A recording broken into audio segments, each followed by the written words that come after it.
uh, lambang Garuda Pancasila beserta dengan 5 sila, yang mana ini sudah menjadi atau sudah merupakan dasar falsafah kita bernegara.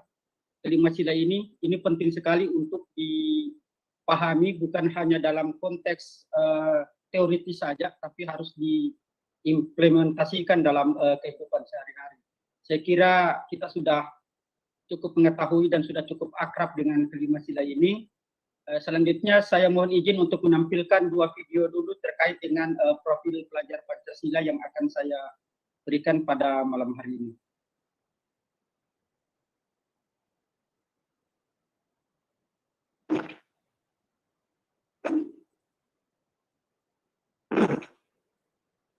Dalam rangka membentuk SDM unggul yang memiliki kompetensi global dan berperilaku sesuai nilai-nilai Pancasila, Kemendikbud berupaya membentuk profil pelajar Pancasila.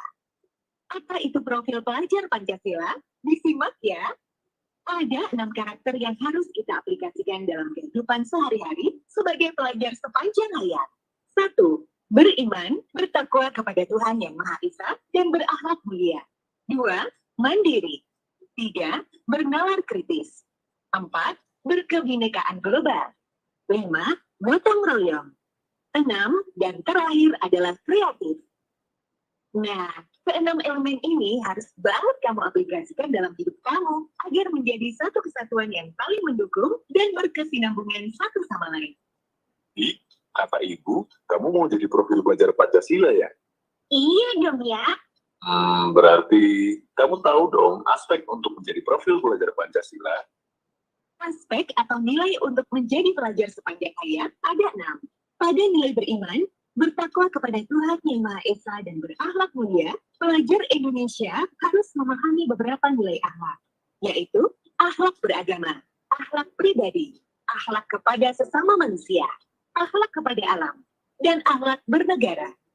Beberapa akhlak ini sudah pasti sering kita praktekkan dalam kehidupan sehari-hari ya, seperti taat beribadah, menghormati orang yang lebih tua, menghargai perbedaan, taat pada kewajiban sebagai warga negara Indonesia, dan masih banyak lagi. Berkebinekaan global. Di era globalisasi, profil pelajar Pancasila juga harus bisa beradaptasi dengan budaya lain, tanpa melupakan budaya bangsa dan identitasnya. Dalam hal ini, termasuk mengenal dan menghargai berbagai budaya, mampu berkomunikasi dan mengenal keunikan masing-masing budaya, dan mampu memanfaatkan pengalaman berkebinekaan agar menghargai dan menghormati budaya lain. Gotong royong. Elemen yang satu ini pasti sudah sangat melekat pada kehidupan sehari-hari ya, bukan hanya sekedar bekerja bersama dengan orang lain. Gotong royong yang baik adalah selalu bersikap positif untuk berkolaborasi dan bekerja sama, peduli dan menghargai pendapat orang lain, peka terhadap lingkungan sekitar, serta mau berbagi segala hal yang bisa mencapai keberhasilan bersama. Gambaran sebagai profil pelajar Pancasila yang selanjutnya adalah mandiri. Walaupun terdengar mudah dan sudah merasa menjadi bagian dalam diri, ternyata mandiri yang baik, salah satunya yaitu sadar atas kemampuan dirinya, bisa mengendalikan emosi, dan tahu apa yang diperlukan untuk pengembangan dirinya.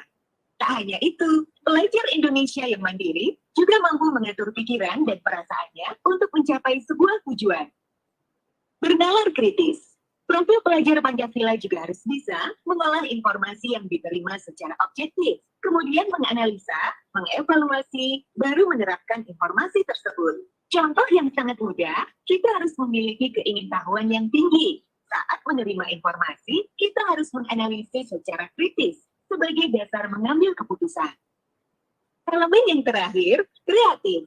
Mampu memodifikasi atau menghasilkan sesuatu yang orisinil serta bermanfaat merupakan cerminan pelajar Pancasila yang kreatif. Hal sederhana yang bisa kita praktekkan yaitu dengan tidak malu untuk mengutarakan ide-ide baru. Bukan cuma itu, menghasilkan sebuah karya yang bermanfaat untuk sekitar juga harus kita lakukan. Dari ke-6 aspek itu, adik udah lakukan semua kan ya? Iya, Di. Siapa dulu dong yang ngajarin? Ayah. Pesan ayah, ke-6 aspek itu harus kamu praktekkan dan aplikasikan dalam kehidupan sehari-hari. Agar karakter profil pelajar Pancasila ini akan selalu melekat dalam kepribadian generasi muda Indonesia. Baik, Ayah. Jadilah pelajar Indonesia yang menjunjung tinggi nilai-nilai Pancasila. Baik Bapak Ibu sekalian, saya tampilkan lagi untuk video yang kedua terkait budaya kerja.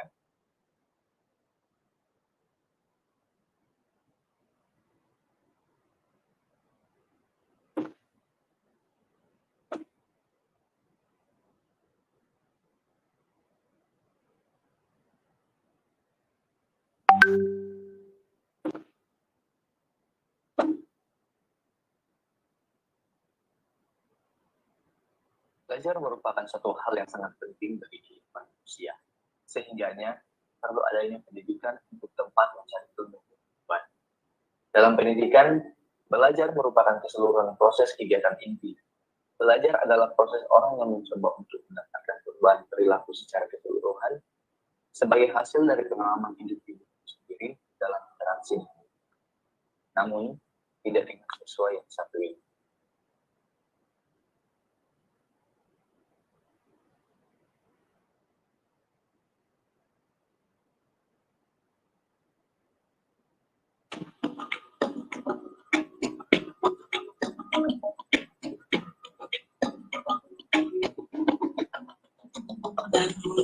Bukalah matamu saatnya meraih mimpimu.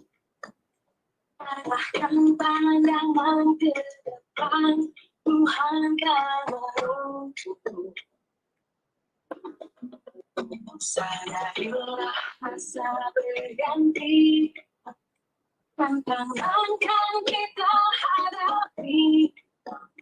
Bergandeng tangan untuk negeri, bila kita menanti berseri. Kita pelajar Pancasila, kita berbangsa dalam sila-silanya. Kita pelajar Pancasila, ayo kita jaga untuk Indonesia. Sakit dalam perbedaan, tegakkan dan berakhir. Singkirkan egomu, oh kawan, demi negeri ini. Jadilah generasi emas, pada hidup kita. Bangkan harus kita terus oleh prestasi.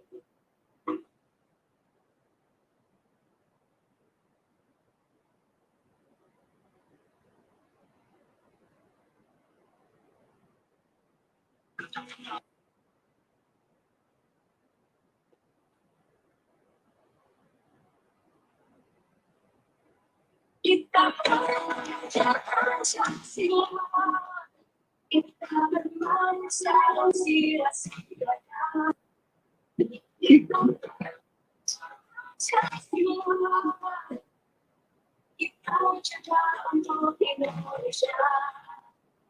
Kita pelajar Pancasila, berbangsa dalam sila-silanya.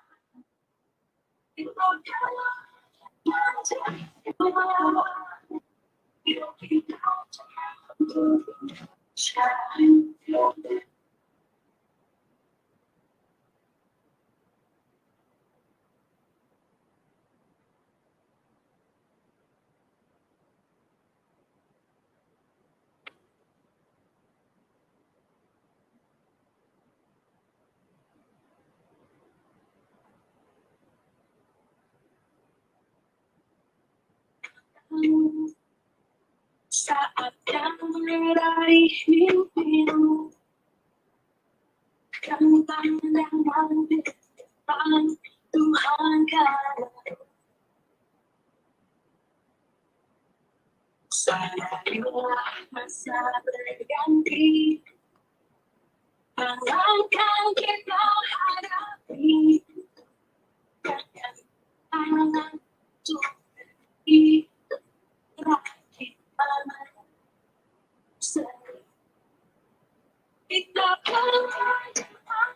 Pancasila kita selalu sia-sia.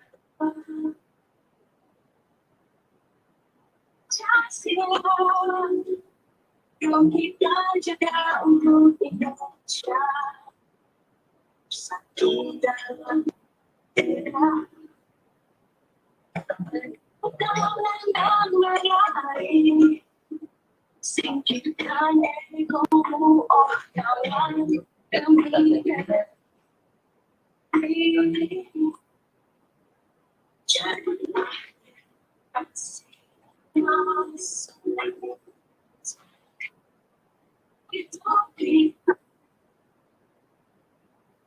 Oke, baik Bapak Ibu sekalian, tampilan dua video tadi sebenarnya ingin memberikan gambaran atau deskripsi pada kita bagaimana cerminan seorang pelajar Pancasila, apa yang harus dilakukan sebagai seorang pelajar yang memiliki nilai-nilai kecerdasan dan karakter yang merupakan bagian dari cerminan sebagai pelajar Pancasila.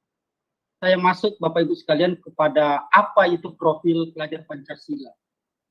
Mengapa proyek penguatan profil pelajar Pancasila ini diperlukan? Ini sangat penting untuk kita ketahui. Sebelum saya lebih jauh menjelaskan, ada baiknya mungkin kita bisa lihat atau membaca kata-kata mutiara dari Ki Hajar Dewantara yang merupakan sosok pendiri Taman Siswa yang memperjuangkan pendidikan di Indonesia. Ada beberapa, cukup banyak Bapak Ibu sekalian kata-kata mutiara dari beliau, namun ada hal-hal beberapa saja yang penting yang saya ambil. Yang pertama adalah perlulah anak-anak kita dekatkan hidupnya kepada peri kehidupan rakyat. Agar supaya apa? Agar mereka tidak hanya memiliki pengetahuan, mereka tidak hanya memiliki kemampuan kognitif, tetapi mereka juga bisa memiliki kompetensi dalam hal ini mengalaminya sendiri, pengalaman-pengalaman mereka, dan kemudian mereka bisa terapkan dan bisa hidup, bisa kemudian tidak hidup berpisah dengan rakyatnya. Jadi pelajar ini harus menyatu dengan masyarakat. Kalau di sekolah mereka diberikan kemampuan kognitif, namun dalam profil pelajar Pancasila ini lebih banyak diarahkan anak-anak itu berbaur dengan masyarakat, berbaur dengan alam, dan lain-lain. Kemudian ada hal yang sangat juga menarik bagi kita sebagai pendidik, di mana kata Ki Hajar Dewantara bahwa anak-anak itu tumbuh sesuai lahiriannya, kodratnya sendiri. Jadi kita sebagai pendidik itu hanya dapat merawat, ya, dan menuntun tumbuhnya kodrat itu. Selanjutnya ada juga kalimat dari Ki Hajar Dewantara yang sudah sangat terkenal dari Sabang sampai Merauke, itu sudah menjadi ikon dari pendidikan, Kementerian Pendidikan, yaitu dalam bahasa Jawa seperti ini, Ingarsa Sung Tulada, kemudian ada Ingmadya Mangunkarsa, dan Tuturi Handayani. Jadi sebagai seorang pendidik itu, di depan kita sebagai pendidik itu harus memberi teladan yang baik kepada anak. Kita harus memberikan contoh bagaimana karakter yang baik kepada mereka, sehingga dengan sendirinya anak-anak juga ini akan mengikuti contoh yang baik itu. Jadi dimulailah dari guru sendiri atau dari pendidik sendiri, baru dimulai disampaikan kepada anak-anak. Kemudian di tengah atau di antara murid itu guru juga harus bisa menciptakan prakarsa atau ide.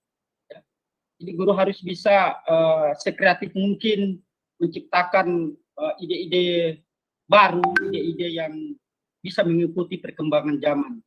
Kita tidak sekedar mengajar secara konvensional dari zaman-zaman dulu sampai sekarang masih itu saja, tapi marilah kita mencoba untuk menciptakan prakarsa dan ide. Kemudian dari belakang juga seorang guru itu harus bisa memberikan dorongan maupun arahan. Saya lanjut Bapak Ibu. Nah, ini sekilas mengenai profil pelajar Pancasila. Jadi profil pelajar Pancasila itu dirancang untuk menjawab, ya untuk menjawab pertanyaan besar, yaitu pelajar dengan profil kompetensi, ya memiliki kompetensi seperti apa yang ingin dihasilkan oleh sistem pendidikan Indonesia. Jadi itu tujuan profil pelajar Pancasila itu untuk bagaimana menjawab satu pertanyaan yang sangat essence seperti ini, ya seperti apa sebenarnya sistem pendidikan yang kita harapkan di Indonesia. Pelajar Indonesia merupakan pelajar sepanjang hayat yang memiliki kompeten, berkarakter dan berperilaku sesuai nilai-nilai Pancasila. Kenapa selalu ditanamkan kepada anak-anak peserta didik nilai-nilai Pancasila? Ya, karena sejarah sudah membuktikan bahwa dengan kita bisa menjadikan Pancasila sebagai falsafah hidup, alhamdulillah sampai sekarang tetap Pancasila itu kokoh, sekalipun sudah sempat terjadi pengkhianatan di mana-mana di negara kita. Apalagi sekarang bulan September, tanggal 30 juga kita tidak lama lagi akan dipertontonkan bagaimana beberapa partai atau beberapa kelompok-kelompok yang ingin menghancurkan nilai-nilai Pancasila yang sudah ditanamkan oleh para pendiri bangsa ini. Baik Bapak Ibu, tadi saya jelaskan bahwa pelajar Indonesia merupakan pelajar sepanjang hayat yang kompeten, berkarakter dan berperilaku sesuai nilai-nilai Pancasila. Ya, pernyataan ini berkaitan dengan dua hal, yaitu yang pertama, siswa itu memiliki atau mempunyai kompetensi untuk menjadi warga negara Indonesia yang demokratis. Kemudian yang kedua, siswa memiliki kompetensi untuk menjadi manusia unggul dan produktif di abad ke-21. Untuk mencapai dua kompetensi ini, maka diterapkanlah 6 dimensi yang wajib diimplementasikan kepada anak-anak. Apa 6 dimensi itu? Yaitu 6 dimensi profil pelajar Pancasila sebagai berikut seperti ini. Dimensi profil pelajar Pancasila itu ada 6 aspek. Yang pertama, tadi di video sudah diberikan gambaran singkat bagaimana 6 dimensi itu. Yang pertama adalah beriman bertakwa kepada Tuhan Yang Maha Esa dan berakhlak mulia. Kemudian yang kedua, berkebinekaan global. Kemudian aspek yang ketiga adalah bergotong royong. Aspek yang keempat, mandiri. Kemudian aspek yang kelima, bernalar kritis. Dan aspek yang keenam, kreatif.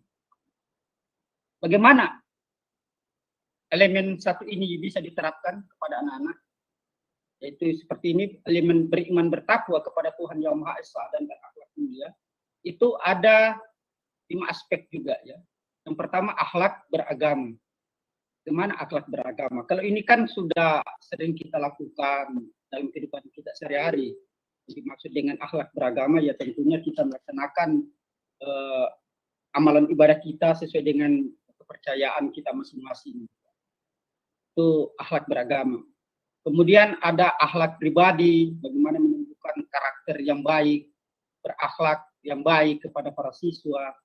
Kemudian ada akhlak kepada manusia, ya akhlak kepada alam, dan akhlak bernegara. Untuk akhlak bernegara ini ya bagaimana kita sebagai cerminan pelajar Pancasila itu menghargai budaya-budaya bangsa kita sendiri. Baik, selanjutnya saya masuk kepada elemen yang kedua, berkebinekaan global. Berkebinekaan global ini yang pertama mengenal dan menghargai budaya. Jadi anak-anak kita itu tidak hanya sekedar mengetahui budaya bangsanya sendiri, tetapi juga dia harus mengenal dan menghargai budaya asing. Nah, tentunya dengan tidak melupakan budaya bangsa Indonesia. Biarkan mereka buka ruang seluas-luasnya kepada anak-anak untuk bisa mempelajari budaya-budaya dari negara-negara lain. Ini akan membuka pemikiran anak-anak bagaimana mereka bisa bersatu dalam perbedaan dengan negara-negara lain. Yang kedua, kemampuan komunikasi kultural dalam berinteraksi dengan sesama. Jadi anak-anak juga kita berikan pembelajaran bagaimana mampu untuk berkomunikasi dengan baik, berinteraksi dengan orang lain. Ya, selama ini anak-anak terkadang hanya berinteraksi dengan kelompoknya. Ya, kalau cerminan pelajar Pancasila itu, ya tentu harus bisa berinteraksi dengan sesama. Tentunya interaksi yang dimaksud di sini adalah yang hal-hal yang positif, bukan hal-hal yang negatif. Kemudian ada refleksi dan tanggung jawab terhadap pengalaman kebinekaan. Jadi anak-anak mendapatkan pengalaman berbeda-beda dari temannya atau dari daerah lain, itu dia mampu memiliki rasa tanggung jawab dan mampu merefleksikan pengalaman-pengalamannya yang dia dapatkan itu. Selanjutnya, elemen yang ketiga adalah gotong royong. Gotong royong tentunya kita mengajarkan anak-anak bagaimana bisa berkolaborasi dengan baik, bisa memiliki rasa kepedulian yang tinggi, dan bisa berbagi sesama. Ini sangat penting dalam kehidupan kita sebagai bangsa. Gotong royong ini sudah merupakan budaya bangsa kita sendiri, Bapak-Ibu sekalian. Kemudian elemen yang keempat itu mandiri. Itu ada dua aspek dari elemen keempat ini, yaitu kesadaran akan diri dan situasi yang dihadapi. Anak-anak ini kita ajarkan bagaimana mereka bisa mandiri untuk melakukan suatu kegiatan-kegiatan yang buat mereka itu mampu mereka selesaikan. Ya. Mereka menyadari akan diri mereka sendiri dan bisa mencari solusi yang baik jika mereka menghadapi situasi-situasi yang bisa mereka sendiri pecahkan. Jadi jangan selalu bergantung kepada orang lain. Ya, anak-anak diajarkan mana bisa mandiri terhadap dirinya sendiri. Kemudian ada regulasi diri, ya aturan-aturan diri yang ada dalam diri anak itu juga kita harus berikan gambaran bagaimana bisa mengatur diri, bagaimana bisa menjalankan dirinya sendiri sebagai seorang pelajar dan lain-lain. Ya, seperti itu Bapak-Ibu sekalian. Kemudian yang kelima, elemen yang kelima itu bernalar kritis. Ya. Pengalaman kita di sekolah, saya kira Bapak-Ibu juga sudah lebih berpengalaman daripada kami dalam membentuk anak-anak itu bisa bernalar kritis, Bapak-Ibu sekalian. Jadi ada 4 aspek yang bisa dilakukan kepada seorang pelajar jika ingin menjadi profil pelajar Pancasila. Yang pertama, memperoleh dan memproses informasi dan gagasan. Jadi anak-anak ketika dia memperoleh sebuah informasi atau sebuah gagasan, ya, itu anak-anak mampu memprosesnya dengan baik. Kemudian menganalisanya dan mengevaluasi penalaran. Jadi tidak langsung informasi itu ditelan mentah-mentah atau langsung hitam putih seperti itu. Jadi cerminan seorang pelajar Pancasila itu mampu menganalisis ya, sebuah informasi atau gagasan. Nah, ketika seorang pelajar Pancasila sudah mampu menganalisis atau mengevaluasi penalaran, itu dia langsung bisa merefleksikan pemikiran dan proses berpikir. Setelah dia sudah bisa merefleksikannya, pemikiran dan proses berpikirnya, barulah seorang cerminan pelajar Pancasila itu mengambil. Jadi ini sangat penting sekali diajarkan kepada anak-anak.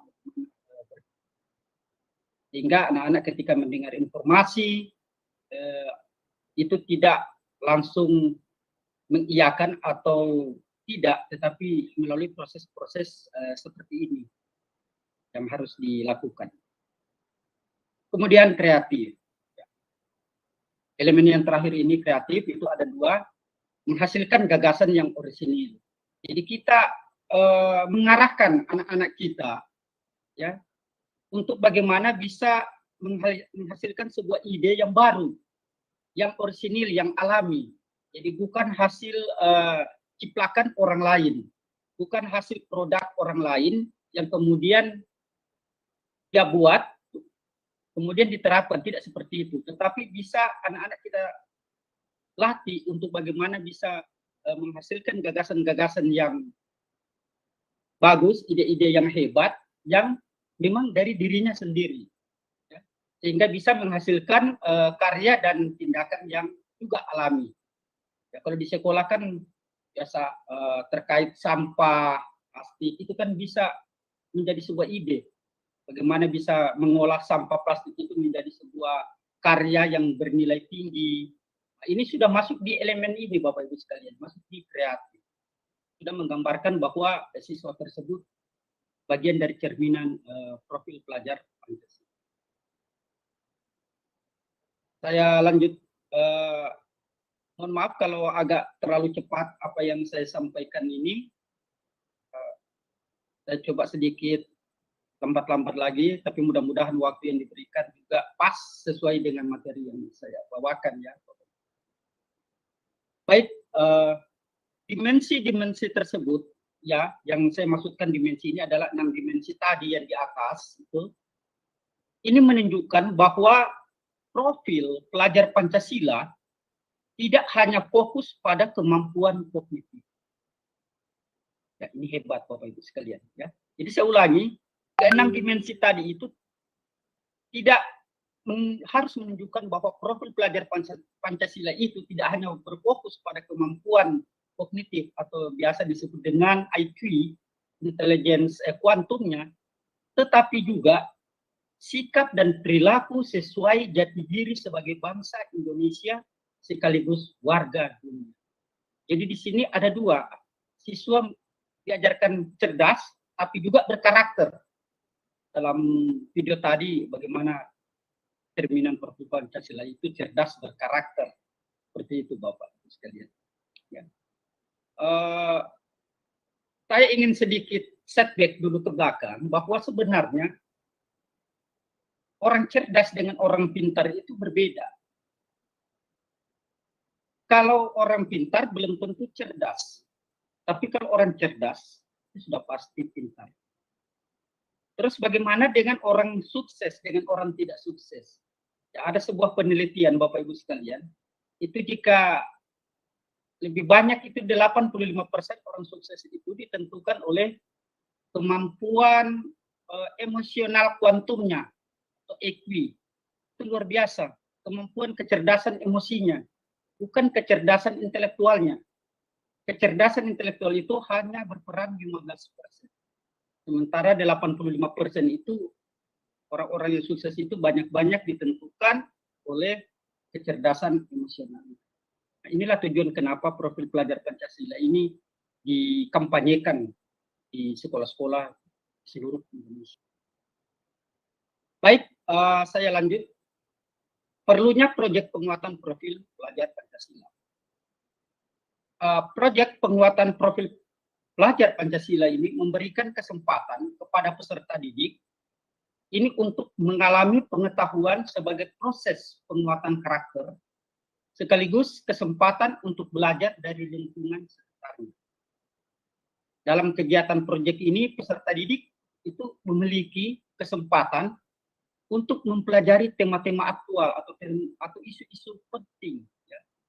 Jadi anak-anak kita ajarkan bagaimana bisa memahami ya isu-isu yang sedang tren, misalnya perubahan iklim, kemudian anti radikalisme, kesehatan mental, budaya, kemudian wirausaha, ilmu pengetahuan dan teknologi, dan kehidupan berdemokrasi.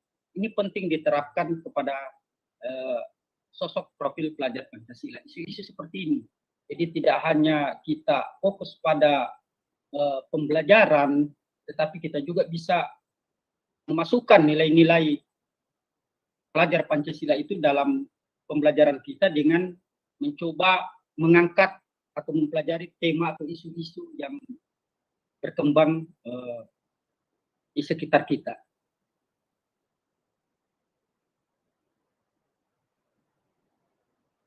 Ya, saya lanjut ke proyek penguatan profil pelajar Pancasila. proyek penguatan profil pelajar Pancasila itu memberikan kesempatan bagi peserta didik untuk belajar dalam situasi tidak formal. Ini mungkin Bapak Ibu agak sedikit bingung, maksudnya seperti apa belajar dalam situasi tidak formal ya. Tidak harus struktur belajar yang fleksibel ya. Kegiatan belajar yang lebih interaktif dan juga terlibat langsung dengan lingkungan sekitar untuk menguatkan berbagai kompetensi dalam profil pelajar Pancasila. Jadi seperti ini Bapak Ibu gambarannya ya. Sebenarnya tujuan dari profil pelajar Pancasila ini lebih banyak anak-anak kita bawa bersahabat dengan alam. Anak-anak kita bawa bersahabat dengan masyarakat, mengenal lingkungan sekitarnya. Jadi pada saat proses pembelajaran itu di dalam kelas misalnya, tidak ada salahnya kalau kita memberikan materi profil pelajar Pancasila ini sebaiknya kita tidak sebagai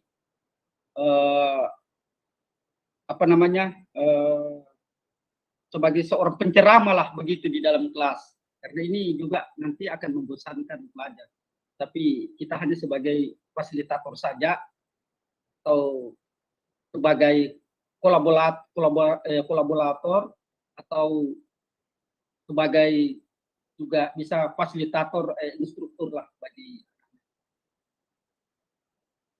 Kemudian prinsip kunci proyek penguatan profil pelajar Pancasila ini sangat penting ya. Prinsip-prinsip kunci proyek penguatan profil pelajar Pancasila itu terdiri dari 4, ada holistik, kemudian yang kedua kontekstual, kemudian yang ketiga berpusat pada peserta didik, kemudian eksploratif.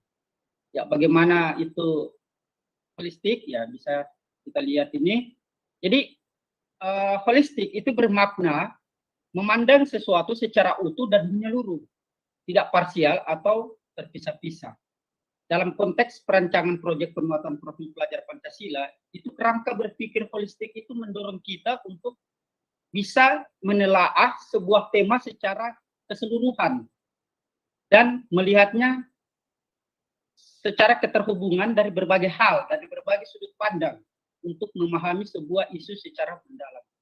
Ya, anak-anak diajak untuk berpikir holistik itu jangan melihat sesuatu hal itu hanya sepotong-sepotong, Bapak Ibu sekalian. Ya. Tetapi bagaimana anak-anak kita berikan pemahaman ketika ada suatu permasalahan itu dilihat secara utuh dan itu holistik. Kemudian anak-anak juga dilatih untuk berpikir kontekstual. Ya. Prinsip kontekstual berkaitan dengan upaya mendasarkan kegiatan pembelajaran pada pengalaman. Jadi seperti contoh seperti ini ya Bapak Ibu sekalian. Ketika kita di dalam kelas ingin membahas tentang bencana alam, banjir lah misalnya, bencana alam misalnya banjir di daerah kita, itu apa salahnya kalau kita bawa anak-anak itu ke lokasi banjir supaya mereka mendapatkan pengalaman, ya, melihat oh seperti inilah bencana ini terjadi. Kemudian kita jelaskan kepada siswa-siswi kita penyebab dari adanya banjir ini karena ini, kita bawa lagi ke daerah yang tandus, misalnya setelah dilakukan penebangan pohon secara liar dan sebagainya. Nah, ini semua indikator-indikator yang bisa mengakibatkan adanya bencana seperti itu. Saya kira Bapak Ibu lebih memahami ini. Jadi pada intinya kita tidak hanya memberikan gambaran melalui papan tulis atau slide kepada anak-anak secara teori, sehingga anak-anak tidak berpikir mengambang, tetapi sebenarnya kita harus bisa mendalami kejiwaan anak-anak. Maunya apa sebenarnya anak-anak? Ketika kita membahas tentang menciptakan kereta api, ya kita bawalah, coba kita bawa ke industri kereta api. Ada pepatah mengatakan, jika Anda ingin menjadi orang hebat, maka datangi orang-orang hebat. Jika tempat Anda ingin menjadi hebat juga, maka datangi juga tempat-tempat ini. Seperti itu. Itu kontekstual. Selanjutnya berpusat pada peserta didik. Jadi dalam proses pembelajaran, sebaiknya pembelajaran itu kita pusatkan student center yang perlu kita tekankan di sini ya. Jadi prinsip berpusat pada peserta didik itu berkaitan dengan skema pembelajaran yang mendorong peserta didik untuk menjadi subjek pembelajaran yang aktif, mengelola proses belajarnya secara mandiri.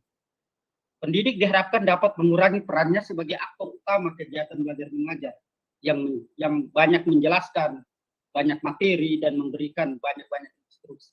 Jadi berikan ruang kepada anak-anak kita untuk mereka mengembangkan diri mereka sendiri, berpikir dengan ide-ide mereka. Ya kita cukup saja memfasilitasi supaya kemampuan berpikir anak-anak itu betul-betul lepas dengan kemampuan mereka sendiri. Jadi, bukan atas instruksi kita cukup memfasilitasi saja. Kemudian eksploratif, ya prinsip eksploratif berkaitan dengan semangat membuka ruang yang lebar bagi proses inquiry dan pengembangan diri. Nah, proyek penguatan pelajar Pancasila tidak berada dalam struktur intrakurikuler, ya, yang terkait dengan berbagai skema formal pengaturan mata pelajaran. Begini Bapak Ibu, sebenarnya orientasi ini profil pelajar Pancasila saya lebih cenderung profil pelajar Pancasila ini dibawa ke kegiatan ekstrakurikuler. Karena ini sebenarnya terpisah dengan elemen jika kita melihat raport yang ada nanti di kurikulum satuan operasional pendidikan khususnya di SMK PK atau SMK Pusat Keunggulan, itu ada 3 di situ komponen. Yang pertama ada komponen umum, kemudian ada komponen kejuruan, dan yang ketiga komponen C yaitu profil pelajar Pancasila. Nah, itu juga ada penilaian di raport tersebut. Jadi, kalau pribadi saya ini sebaiknya profil pelajar Pancasila ini ke depan kita berusaha untuk membawa materi pelajar Pancasila ini menjadi sebuah kegiatan ekstrakurikuler materinya. Bisa dilakukan di kegiatan-kegiatan ekskul di sekolah. Apa manfaat proyek penguatan profil pelajar Pancasila? Untuk satuan pendidikan, itu menjadikan satuan pendidikan sebagai sebuah ekosistem yang terbuka untuk partisipasi dan keterlibatan masyarakat. Dan yang kedua, menjadikan satuan pendidikan sebagai organisasi pembelajaran yang berkontribusi kepada lingkungan dan komunitas sekitarnya. Itu untuk satuan pendidikan. Kemudian untuk pendidik bagaimana? Ya, untuk pendidik itu yang pertama memberi ruang dan waktu untuk peserta didik mengembangkan kompetensi dan memperkuat karakter dan profil pelajar Pancasila. Kemudian merencanakan proses pembelajaran proyek dengan tujuan akhir yang jelas. Ya, jadi harus ada tujuan akhir jelas. Itu biasa kita nanti kalau seorang instruktur proyek penguatan profil pelajar Pancasila itu ada namanya kita lakukan kontrak kerja dengan siswa. Ya, karena kita mau ada tujuan akhir yang jelas dari pembelajaran ini. Kemudian mengembangkan kompetensi sebagai pendidik yang terbuka untuk berkolaborasi dengan pendidik dari mata pelajaran lain untuk memperkaya hasil pembelajaran. Ya, jadi ini profil pelajar Pancasila bisa juga dikolaborasikan dengan pendidik dari mata pelajaran lain untuk memperindah atau memperkaya hasil pembelajarannya. Ya, seperti saya, basic saya, misalnya saya seorang guru yang mengajarkan bahasa Inggris, itu tidak harus dalam bentuk materi bahasa Inggris yang saya berikan kepada peserta didik ketika saya mengajar dalam kelas. Tetapi biasanya sebelum saya ajarkan, itu saya dahului dulu dengan menyanyikan lagu Indonesia Raya kepada anak. Itu sudah masuk di elemen profil pelajar Pancasila. Setelah menyanyikan lagu Indonesia Raya, saya meminta anak-anak mencoba untuk menghafal 5 sila. Nah, itu sudah masuk di elemen profil pelajar Pancasila. Enggak, baru saya masuk ke materi-materi inti yang terkait dengan pembelajaran. Jadi untuk menambah dan memperkaya pembelajaran saya sendiri. Untuk peserta didik, yang pertama memperkuat karakter dan mengembangkan kompetensi sebagai warga dunia yang aktif. Berpartisipasi, merencanakan pembelajaran secara aktif dan berkelanjutan. Kemudian mengembangkan keterampilan, sikap, pengetahuan yang dibutuhkan dalam mengerjakan proyek pada periode waktu tertentu. Melatih kemampuan pemecahan masalah dalam berbagai situasi belajar. Kemudian memperlihatkan tanggung jawab dan kepedulian terhadap isu di sekitar mereka sebagai salah satu bentuk dari hasil belajar. Yang terakhir, menghargai proses belajar dan bangga dengan hasil pencapaian yang telah diupayakan secara optimal. Tadi gambarannya tentang profil pelajar Pancasila. Kemudian saya masuk ke budaya kerja. Saya cukup singkat-singkat saja ini. Budaya kerja sebenarnya ada banyak slide yang harus saya tampilkan, tapi saya coba mencari saja garis-garis besarnya.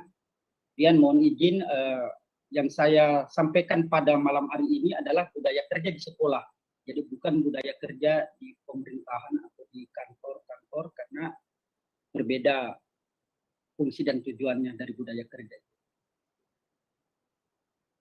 Sebelumnya kita harus tahu juga apa sih itu budaya kerja, Bapak-Ibu sekalian. Jadi budaya kerja adalah suatu falsafah yang didasari oleh pandangan hidup sebagai nilai-nilai yang menjadi sifat, kebiasaan, dan kekuatan pendorong yang membudaya dalam kehidupan suatu kelompok masyarakat atau organisasi, yang kemudian tercermin dari sikap menjadi perilaku, kepercayaan, cita-cita, dapat, dan tindakan yang terwujud sebagai satu kesatuan kerja atau bekerja. Menurut hasil penelitian, ya ini tadi sudah saya jelaskan tadi di awal bahwa penelitian dari Daniel Goleman itu dari riset yang ditemukan bahwa 15% tadi dari 13 kesuksesan ya karir seseorang itu disebabkan oleh keahlian teknis. Jadi keahlian teknis ini adalah kognitif, itu hanya 15%. Sementara sisanya 85% itu disebabkan oleh kecerdasan emosional atau soft skills. Ya, ini penelitian ini ternyata memang benar ya, banyak orang sukses itu justru karena kemampuan emosionalnya yang tinggi, kecerdasan emosionalnya. Dia tidak mengandalkan kecerdasan intelektualnya saja. Oke, bagaimana sih budaya kerja di sekolah yang diterapkan? Untuk budaya kerja di sekolah mungkin ini Bapak Ibu bisa menerapkan ini nanti di sekolah masing-masing, atau mungkin sudah juga ada budaya seperti ini. Ya tapi saya coba memberikan gambaran budaya kerja di sekolah. Itu ada 1T, 2K, 3S, 4M, dan 5R. Jadi kalau 1T itu ya minimal satu pekerjaan tuntas setiap hari. Jadi kalau ada tugas-tugas atau ada pekerjaan yang menumpuk, ya usahakanlah minimal dalam sehari itu tuntas. Ya, jangan menunda pekerjaan. Karena orang yang sering-sering menunda pekerjaan itu juga akan mengalami kesulitan dalam menyelesaikan tugas-tugas dan pekerjaan. Ini merupakan budaya. Kemudian ada 2K. Yang dimaksud dengan 2K ini adalah minimal 2 kebaikan setiap hari. Kita tidak bisa berbuat baik 1000 kebaikan dalam sehari, ya cukuplah minimal 2 kebaikan saja. Saat kita ke sekolah atau saat kita ke kantor melihat pecahan kaca atau kulit pisang, kemudian kita memungut dan membuang di tempat yang sebenarnya, itu sudah satu kebaikan karena sudah menolong orang lain yang di belakang kita yang kemungkinan besar juga akan terinjak atau terpleset oleh benda-benda itu. Kita sudah berbuat baik, ya, minimal 2 kali. Kita tidak bisa berbuat baik dalam 24 jam. Kemudian budaya kerja 3S, ya senyum, sapa, salam. Ya. Terus terang saja kalau 3S ini memang agak berat-berat ya Bapak Ibu sekalian. Terkadang kalau kita di sekolah itu untuk senyum saja itu, ya kalau orang yang sudah memang karakternya bagus, sudah kebiasaannya senyum, ya pasti senyum. Tapi bukan berarti senyum terus-terusan, nanti dicurigai juga. Seperti itu. Kemudian sering saling sapa, menyapa sesama teman, sama orang-orang di sekitar kita. Ya, karena kita ini hidup bersosial. Dan jangan lupa, khusus anak-anakku sekalian, misalnya para pelajar itu, jangan lupa selalu ada. Ketemu dengan Bapak Ibu Guru, ucapkan salam. Kemudian ada 4M. 4M ini ya hadirlah 4 menit sebelum kegiatan dimulai. Jadi bahkan kalau bisa 15 menit lah, seperti Zoom ini saya sudah hadir 30 menit sebelum kegiatan Zoom ini dibuka.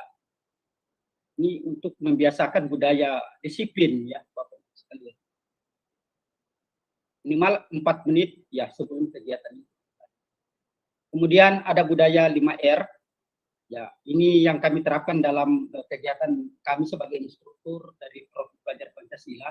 Ini diterapkan dan diimplementasikan kepada anak-anak, yaitu 5R itu ringkas, rapi, resik, rawat, dan rajin. Saya lengkapi saja Bapak Ibu sekalian. Oke.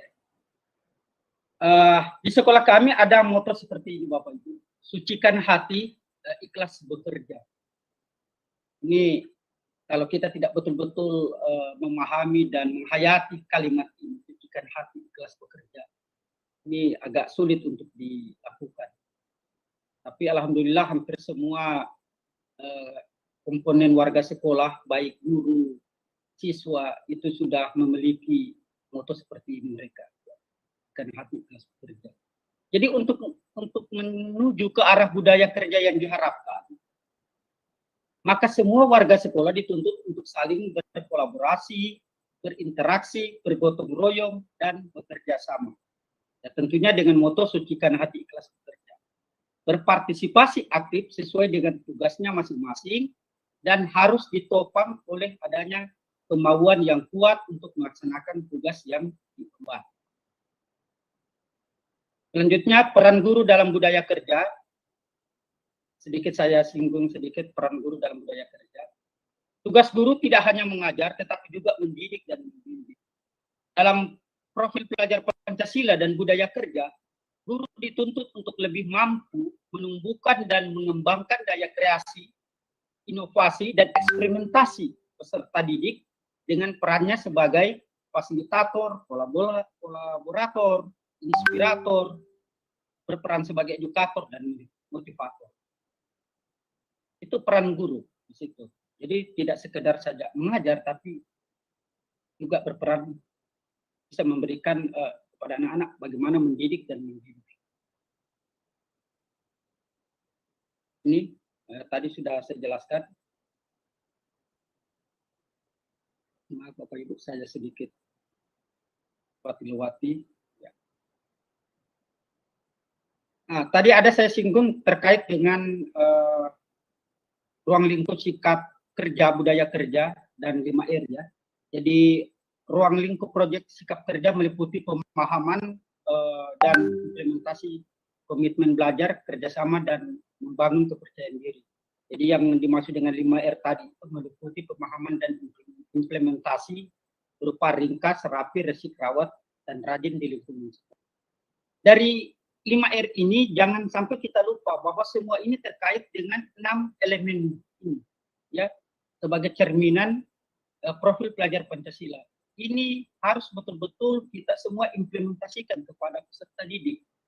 Jangan sampai ke 6 dimensi atau ke 6 elemen ini terlupakan.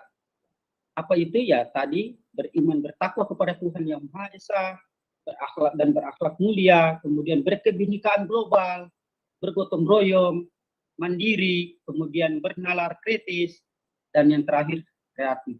Ini dijabarkan dalam kegiatan-kegiatan pembinaan budaya kerja. Kalau ke-6 elemen ini sudah kita implementasikan dengan baik, insya Allah pembinaan budaya kerja itu akan berjalan dengan baik. Ini ada komitmen budaya kerja. Bapak Ibu nanti akan saya share ya PowerPoint ini, nanti insya Allah panitia akan men-share ini, berikan kepada Bapak Ibu sebagai bahan kajian di tempat atau di sekolah masing-masing.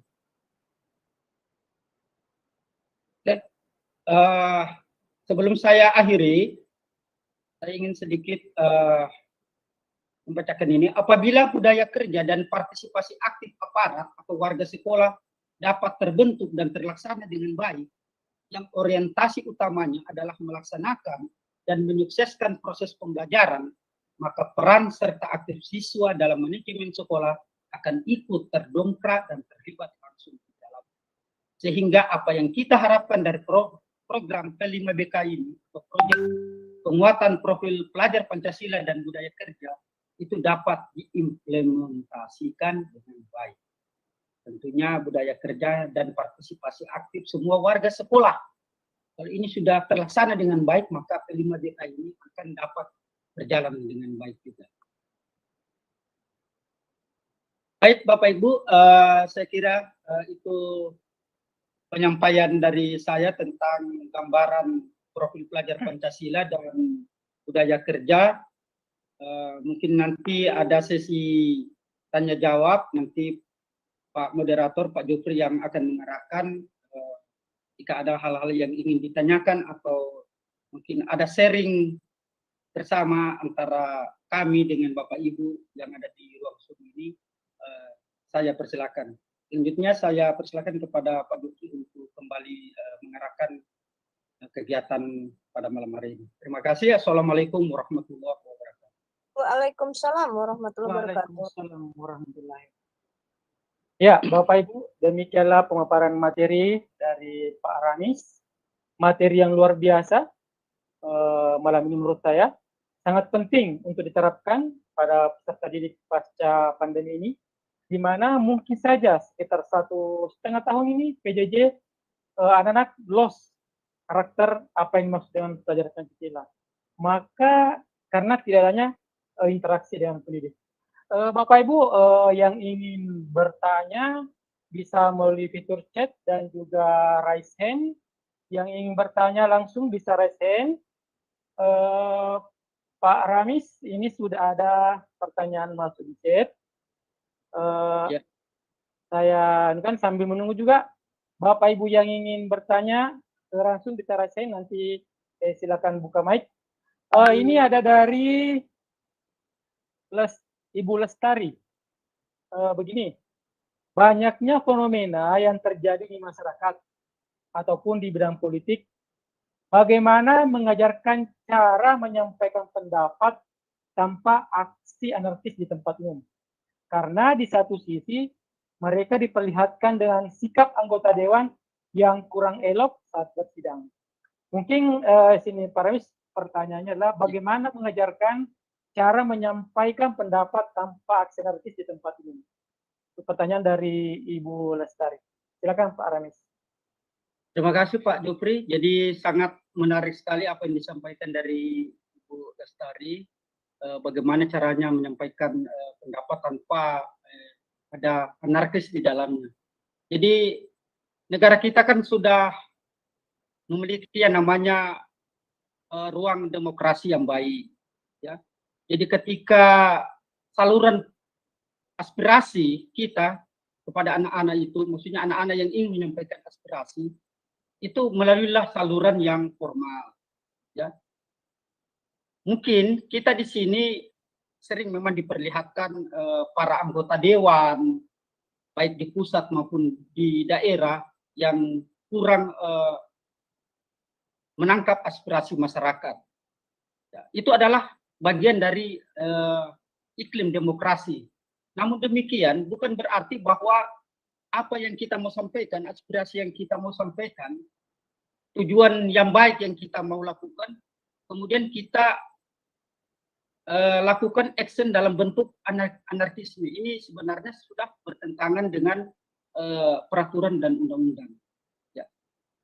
Mari kita sampaikan aspirasi dengan baik, ada alurnya, ada jalurnya, kita lakukan ini, kemudian sampaikan aspirasi itu. Kalau memang aspirasi itu ditujukan kepada anggota dewan, silakan disampaikan kepada anggota dewan aspirasi tersebut.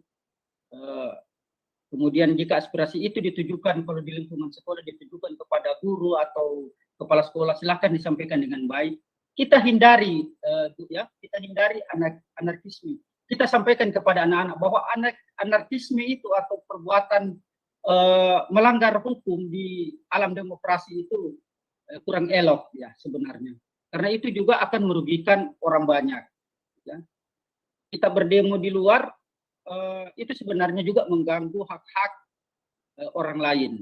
Olehnya itu barangkali solusi yang terbaik buat anak-anak kita jika ingin menyampaikan aspirasi, ada wadahnya, ada alurnya, sampaikan melalui perwakilan mereka, sampaikan secara baik-baik dan hindari yang namanya perpecahan di antara kita. Nah, ya, kita satu kesatuan negara Republik Indonesia dari Sabang sampai Merauke itu kita harus betul-betul menanamkan yang namanya budaya bersatu, persatuan, kebinekaan, Bhinneka Tunggal Ika itu harus kita tanamkan kepada anak-anak.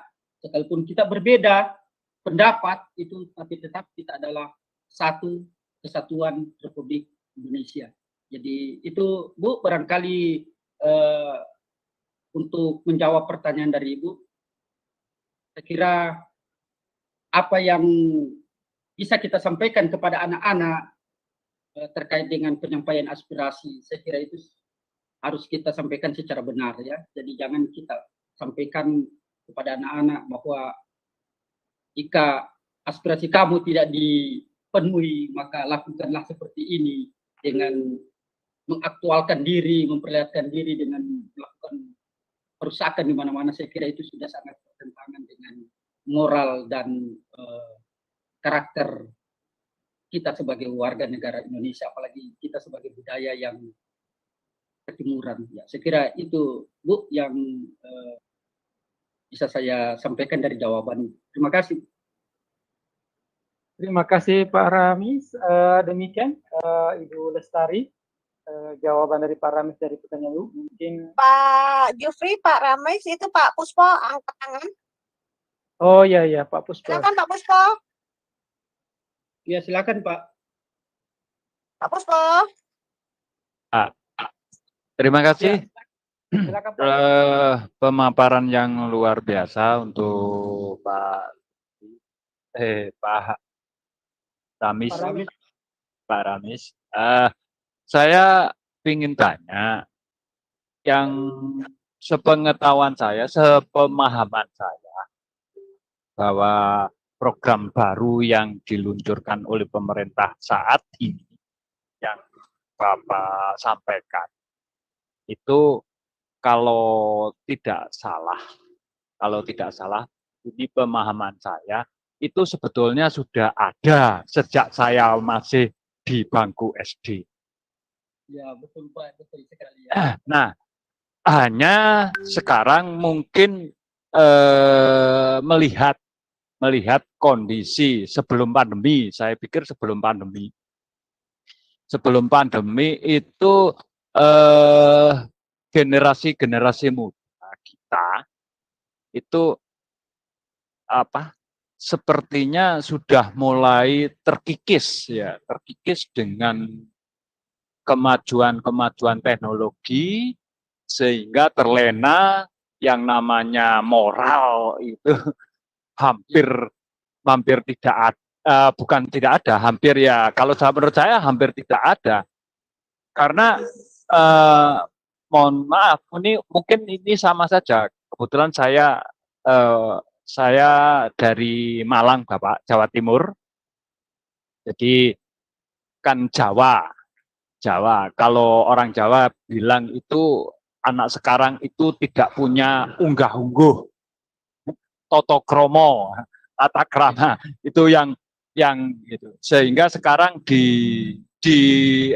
dimunculkan kembali. Sopan santun Pak De. Ya, nggak ada sopan santun, tata krama itu sepertinya tidak mulai terkikis. Nah, ini menurut Bapak, karena waktu dulu saya masih di SMP dan SMA itu malah sepertinya kita wajib sekolah itu, anak sekolah itu wajib, bahkan masyarakat diwajibkan yang namanya P4, pengamalan pedoman Pancasila. Pedoman Pancasila, aduh lupa sampai. Nah, itu ada butir-butirnya yang banyak seperti itu.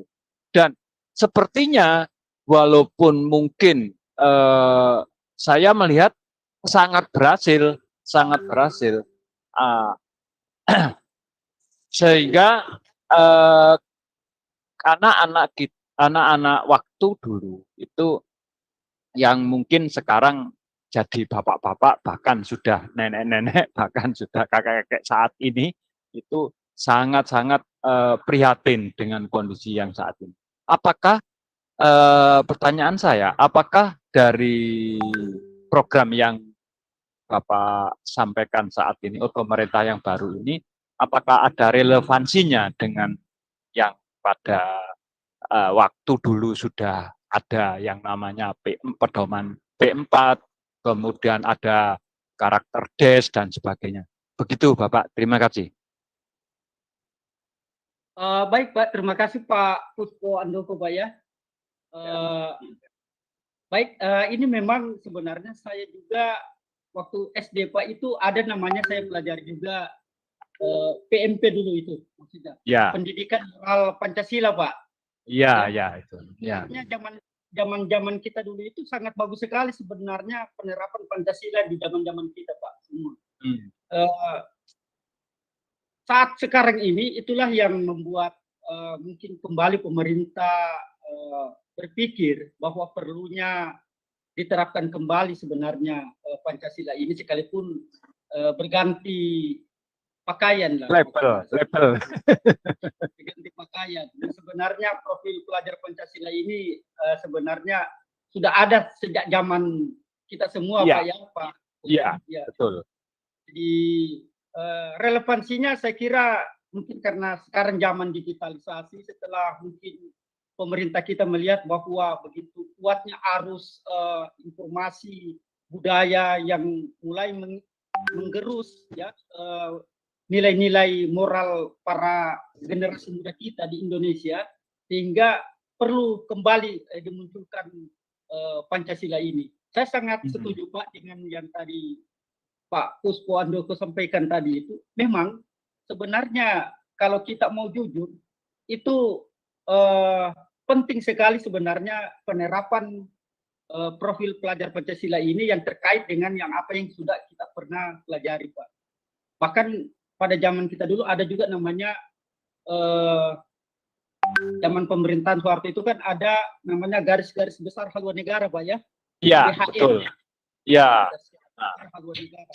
Di situ kan banyak sekali nilai-nilai Pancasila yang ada di dalam wilayah. Iya, betul. Ya, akhirnya kita sampai sekarang ini kita juga sebagai rakyat Indonesia bingung loh kok kenapa nilai-nilai yang sudah baik, nilai-nilai yang sudah bagus yang sudah diterapkan di zaman pemerintahan di masa Orde Lama maupun Orde Baru ini kenapa di zaman reformasi justru nilai-nilai ini dihilangkan ya dan dikembalikan lagi mungkin ya barangkali bahasa lucunya Pak mungkin pemerintah sadar ya bahwa penting Pancasila. Ini kalau menurut saya ini karena Indonesia sekarang berwarna-warni begitu loh Bapak. Berwarna-warni sehingga untuk pengaturan kenegaraan itu tergantung dari warnanya seperti itu. Itu menurut saya. Semoga aja ini menjadi menjadi inspirasi kita bahwa generasi muda yang saat ini benar-benar harus kita motivasi dan program ini walaupun mungkin sudah lama tapi dibarukan itu harus benar-benar dilaksanakan sehingga moral-moral yang sudah mulai terkikis itu bisa tumbuh kembali dan menjadi karakter anak muda sekarang. Begitu, Bapak. Jadi sebenarnya saya juga punya pengalaman Pak Puspo waktu baru-baru ini kegiatan masa pengenalan lingkungan sekolah. Itu saya sendiri melihat langsung bagaimana anak-anak kita di zaman sekarang ini ketika saya minta hafal sila ketiga mereka tidak bisa. Artinya kebingungan Pak. Ini sila ketiga 5 sila saja ini yang menjadi budaya ini sebenarnya masalah tidak hafal. Ini ada apa dengan generasi kita? Nah, ya itu. ketika saya bilang coba hafal lagu Korea, wah luar biasa dihafal. Makanya dari itu kita kadang-kadang sebagai rakyat yang melihat kondisi saat ini itu sangat-sangat prihatin. Sementara kita kalau agak lantang itu kanan kiri depan belakang atas bawah itu sepertinya banyak CCTV-nya Bapak. Ya. Makanya terima kasih Bapak. Ya terima kasih Pak atas pertanyaan dan sekaligus juga sharing Bapak kepada saya. Makanya pada kesimpulannya Pak Andoko bahwa tujuan dari profil pelajar Pancasila ini adalah merupakan bagaimana kita pelajar Indonesia itu yang merupakan pelajar sepanjang hayat yang kompeten, itu memiliki karakter dan perilaku sesuai nilai-nilai Pancasila, Pak. Itu yang kita mau harapkan, bagaimana kita kembalikan nilai-nilai budaya Pancasila itu kita tanamkan kepada anak-anak, supaya dalam baik dalam perilaku maupun dalam tindakan itu tidak lepas dari nilai-nilai Pancasila itu, Pak. Betul. Terima kasih banyak, Pak. Sama-sama, Bapak. Sukses selalu untuk Pak Ranis. Iya, terima kasih Pak De Puspo atas pertanyaan dan masukannya. Terima kasih Pak Ranis. Ini kita ke kolom chat lagi ada pertanyaan. Sebelum saya membaca pertanyaan di kolom chat, kembali lagi kepada Bapak Ibu yang bertanya. Silahkan raise hand supaya kami melihat untuk mengaktifkan mic, dan juga Bapak Ibu silakan ajukan pertanyaan di kolom chat. Ini ada pertanyaan masuk Pak Ranis dari Pak Abdullah. Oh iya. Bagaimana mengimplementasikan profil pelajar Pancasila dan budaya kerja di sekolah pada pembelajaran yang masih online ini?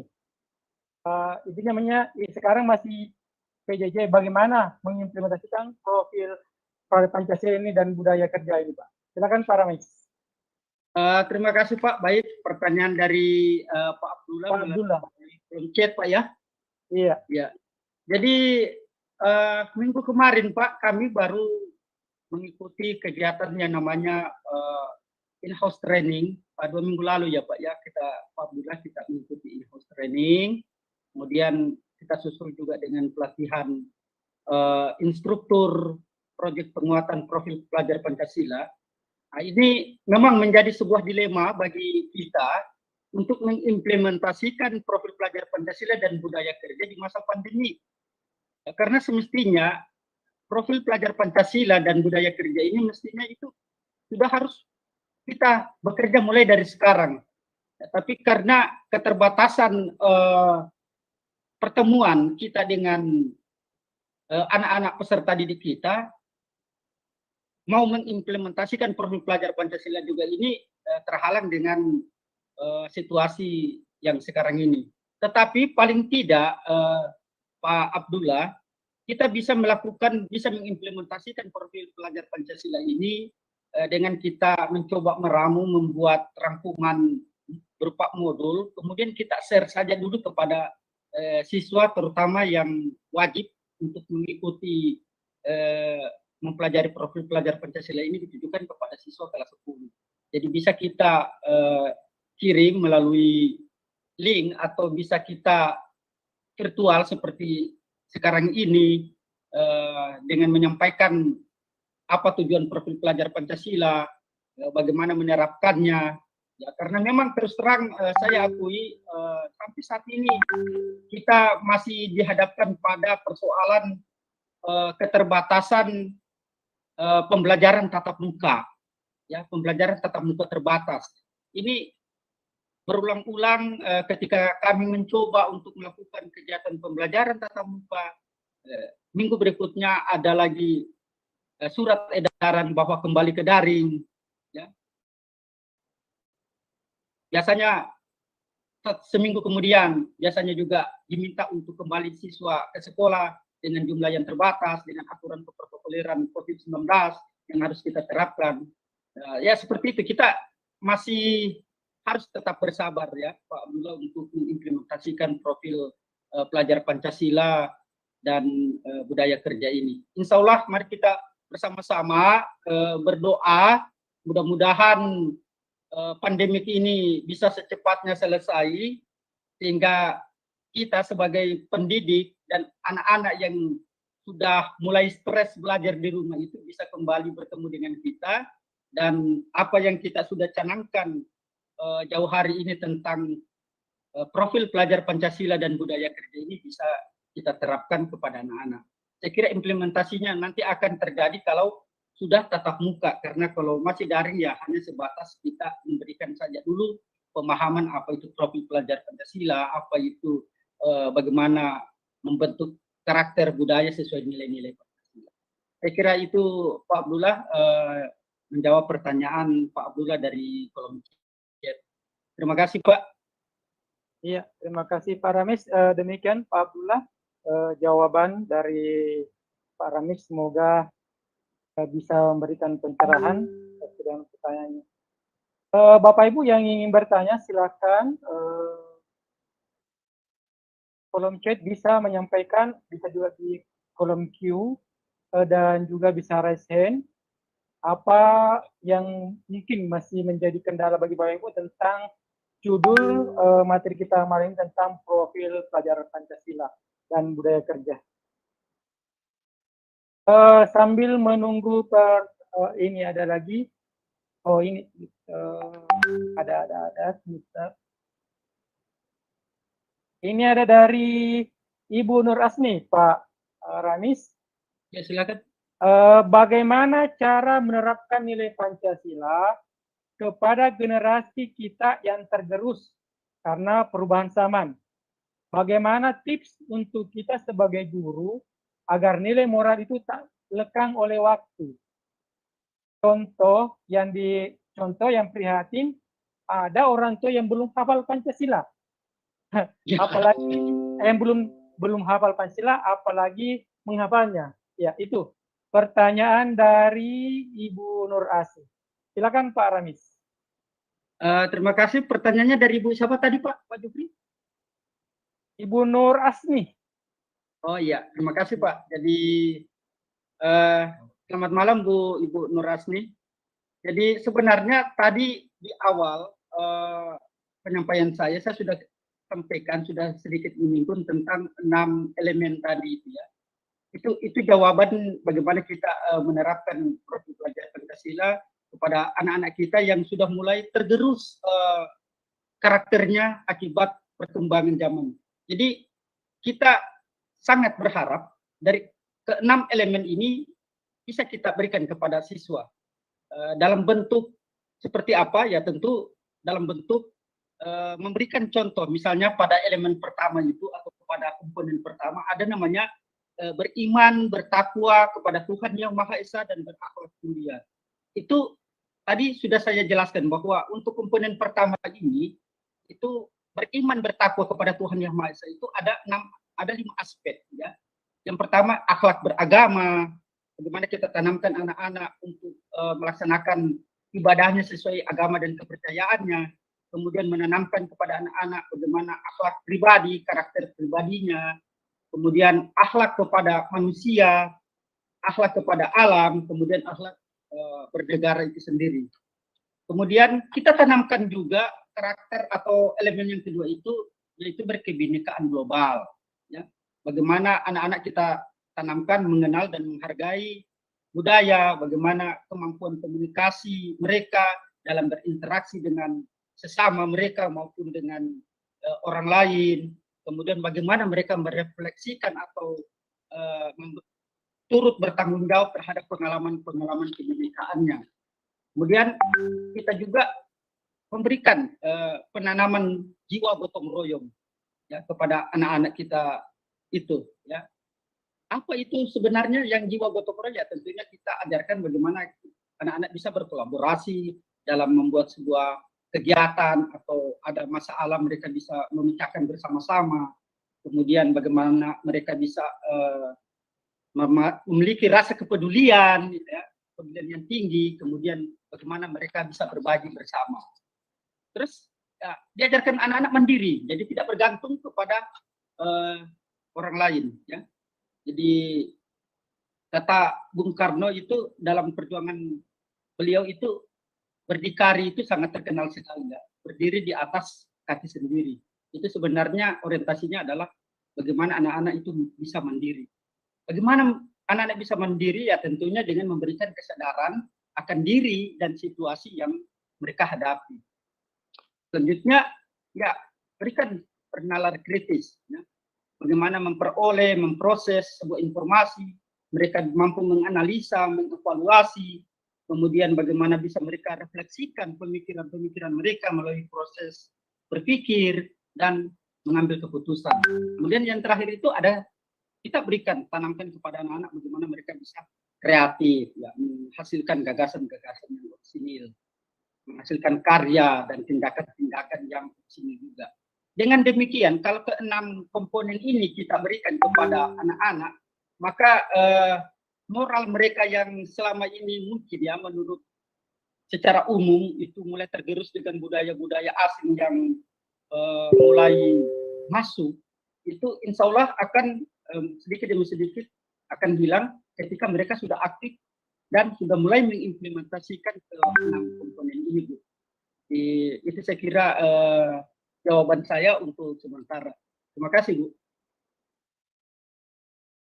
Ya, demikian Bu Nurasmi, jawaban dari Pak Ramis. Selanjutnya kita masih ada pertanyaan dari kolom chat Pak Ramis. Ini dari Pak Nyisom. Pertanyaannya, sejauh mana peran generasi muda pendidikan berkarakter budi pekerti kurang membudaya dalam menghadapi era globalisasi? Saya ulang kembali, sejauh mana peran generasi muda pendidikan berkarakter budi pekerti kurang membudaya dalam menghadapi era globalisasi? Ya, terima kasih Pak. Jadi sebenarnya seperti ini ya Pak ya, yang dari penanya melalui kolom chat. Sebenarnya kalau kita berbicara karakter, budaya karakter itu sebenarnya berangkat dari pola pikir, kemudian diaktualisasikan dalam kehidupan itu sendiri. Dalam hal ini kita tidak harus menjadikan perkembangan zaman itu menjadi sebuah permasalahan karakter yang kita mau bentuk kepada peserta didik. Ya, saya kira untuk bagaimana membentuk sebuah karakter yang baik di era globalisasi sekarang ini, ya tentunya kita kembalilah kepada budaya-budaya karakter bangsa kita. Seperti apa sih sebenarnya karakter budaya bangsa Indonesia yang harus kita tanamkan kepada para pelajar untuk mereka implementasikan dalam kehidupan sehari-hari. Saya kira budaya-budaya karakter kita di Indonesia itu sangat beragam. Ya, pada intinya bangsa Indonesia itu selalu menanamkan budaya rasa memiliki yang sangat kuat, budaya malu yang sangat kuat sekali yang kita lakukan dalam kehidupan bernegara. Jadi kembalilah kesimpulannya, mari kita kembali mengaktualisasikan diri kita sebagai warga negara yang berbudaya, sebagai warga negara yang memiliki kebudayaan timur yang sangat baik ini. Itu bisa kita implementasikan dan bisa kita berikan kepada anak-anak. Tergantung dari kondisi daerah kita masing-masing dengan budaya yang beragam dan beragam budaya seperti ini. Saya kira itu Pak untuk sementara Pak. Iya, demikian Pak Nison jawaban dari Pak Ramis. Ini ada lagi pertanyaan Pak Ramis. Ya, silakan Pak. Dari Bapak Dotrandes Abdul Musakir. Ya, pertanyaannya, bagaimana menurut Bapak? Apakah sudah saatnya mata pelajaran PMP dimasukkan kembali sebagai mata pelajaran wajib di kurikulum pendidikan jenjang SD, SMP, dan SMA? Bagaimana menurut pendapat Bapak? Terima kasih Pak. Sebenarnya kalau saya pribadi, jika ingin ditanyakan mata pelajaran pendidikan Moral Pancasila itu dimasukkan kembali ke kurikulum, itu saya sangat mensupport dan sangat mendukung. Karena di dalam pelajaran pendidikan moral Pancasila disitulah intisari Pancasila itu yang harus diketahui oleh anak-anak. Ya, hanya tinggal bagaimana regulasi yang berjalan di pemerintahan, apakah perlu, tapi mudah-mudahan ya Pak ya, mudah-mudahan para wakil rakyat kita juga itu berpikir persis sama dengan pola pikir Bapak. Ya, bagaimana sebenarnya pentingnya PMP ini dimasukkan kembali ke dalam kurikulum pembelajaran di sekolah-sekolah, baik di SD, SMP, SMA, SMK, dan bahkan perlu sampai di tingkat perguruan tinggi. Ya, itu tadi Pak, bahwa sebenarnya kalau kita mau kembali ke nilai-nilai budaya Pancasila, itu sebenarnya kehidupan berbangsa dan bernegara dengan kita menjadikan Pancasila sebagai falsafah hidup, itu insya Allah anak-anak kita akan akan terbebas dari pengaruh-pengaruh budaya-budaya asing yang sudah sangat begitu keras masuknya ke negara kita, sehingga memang sangat dibutuhkan Pak sebenarnya. Jadi kalau pribadi saya ini sangat penting sekali dan perlu diperjuangkan. Insya Allah Pak, saya pribadi akan memperjuangkan juga ini supaya kalau bisa pendidikan moral Pancasila itu dimasukkan sebagai pembelajaran di sekolah-sekolah baik SD, SMP, SMA, dan bahkan kalau bisa di perguruan tinggi. Saya kira itu Pak. Ya, demikian Pak Dr. Andes Abdul Musakir, jawaban dari pemateri kita. Bagaimana pendapat Bapak tentang pelajaran PMP? Ini Pak Ramis ada lagi yang masuk chat, tapi dia tidak chat ke Pandes, tapi dia chat privasi. Ini saya mau bacakan pertanyaannya dari Ibu Juanita FZ. Pertanyaannya, izin bertanya, dalam RPP atau capaian belajar yang harus saya buat, guru, apakah harus dimasukkan mengenai ini, profil pelajar Pancasila? Dan di sekolah saya sudah ada guru khusus ini PPP, profil pelajar Pancasila ya. Apakah saya mengajar pelajaran lain, kebetulan mengajar pelajaran produktif, perlu masukkan profil pelajar Pancasila? Terima kasih. Pertanyaan dari Ibu Juanita. Ibu Juanita ya, baik. Terima kasih Bu pertanyaannya melalui kolom chat. Jadi sebenarnya tadi di awal-awal saya sudah katakan bahwa profil pelajar Pancasila ini masuk di penilaian kolom C kalau di rapor. Ya, jadi dia sebenarnya terpisah dari kolom pembelajaran umum dan kejuruan. Sehingga ketika kita membuat rencana program pengajaran untuk bidang studi kita masing-masing, ini profil pelajar Pancasila sebenarnya paling elok dan paling bagus itu dibuat tersendiri dengan melakukan kontrak kerja dengan siswa, Bu. Nah, sehingga tetap RPP kita tetap berjalan seperti biasa yang kita lakukan selama ini. Nah, kalau ada program proyek penguatan profil pelajar Pancasila ini, itu ada tersendiri modulnya, tersendiri. Dia masuk di kelompok C pembelajarannya. Nah, tinggal bagaimana kebijakan sekolah untuk mengatur ini. Bisa saja Ibu diberikan 2 materi pelajaran. Ya, pertama pelajaran inti yang biasanya Ibu lakukan. Nah, kemudian kebijakan Bapak misalnya kepala sekolah atau Ibu kepala sekolah menambahkan lagi dengan pelajaran proyek penguatan profil pelajar Pancasila, Bu. Ya, jadi sementara ini baik di sekolah-sekolah pusat keunggulan itu sementara kami membuat modul untuk bagaimana supaya tujuan dari profil pelajar Pancasila ini bisa kita laksanakan dan bisa kita terapkan. Kalau mau dimasukkan dalam RPP, sepertinya agak sedikit tidak bisa connect, Bu, ya, untuk dimasukkan ke rencana program pembelajaran. Tetapi proyek profil pelajar Pancasila ini masuk di kegiatan kelompok C, maksudnya di luar dari pembelajaran. Tadi sudah juga saya jelaskan bahwa proyek profil pelajar Pancasila itu lebih bagus kalau diterapkan di kegiatan ekstra kurikuler Bu, seperti itu. Jadi gitu ya Bu ya, Bu Juanita. Iya, terima kasih Pak Ramis. Demikian Bu Jonita, semoga tercerahkan. Kemudian kita beralih ke pertanyaan yang Raisen. Pak Ramis, ini ada yang Raisen Ada yang mau Saiful bertanya. ya, ada Pak Saiful ya. Iya, ada yang Raisen Umi, namanya Pak Saiful Rizal. Silakan Pak Saiful. Ya, terima kasih. Assalamualaikum warahmatullahi wabarakatuh. Terima kasih Pak Waalaikumsalam. Moderator dan Pak Ramis.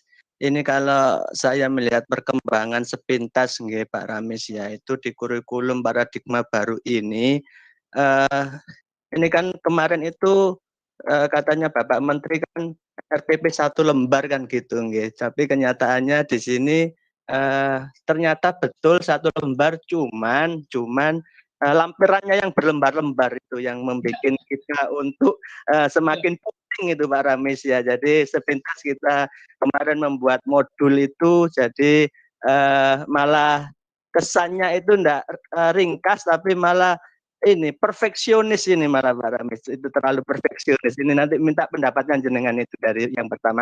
Untuk yang kedua di proyek P5BK itu Pak Ramis, itu ketika kita kemarin ikut di diklat itu ya ada 9 tema proyek itu ya Pak Ramis ya, itu kan kemarin di SMK itu ada 2 yang diwajibkan, yaitu yang di 8 dan 10 ya, kepekerjaan sama budaya kerja lah, sama yang satunya bebas. Ini kemarin teman-teman bingung Pak untuk yang proyeknya nanti seperti apa. Memang di era pandemi seperti ini kan kita masih blended ya sistemnya. Juga nanti yang kita kuatkan itu yang di mana, karena kan di situ ada pilihannya juga tuh Pak Ramis ya, ada yang bisa 1 minggu 1 hari, ada yang bulanan gitu ya, ada yang 1 tahun. Nah ini menurut hemat Pak Ramis ini yang jitu, ini yang paling pas untuk diterapkan di SMK, itu kita ambil tema yang apa yang kiranya penanaman moral atau istilahnya karakter tadi juga yang bisa terapkan ketika kita proses belajar mengajar. Itu saja dari saya. Terima kasih waktunya. Assalamualaikum warahmatullahi wabarakatuh. Ya, terima kasih Pak Saiful. Jadi salam kenal Pak. Kita ketemu lagi di lewat Zoom ini. Jadi memang waktu kita pelatihan dulu itu kan ada 9 proyek ya Pak ya yang kita bahas itu. Jadi sebenarnya dalam pengembangan proyek pelajar Pancasila ini ya tergantung dari kondisi objektif sekolah Bapak. Misalnya Bapak mau ambil 789 ya.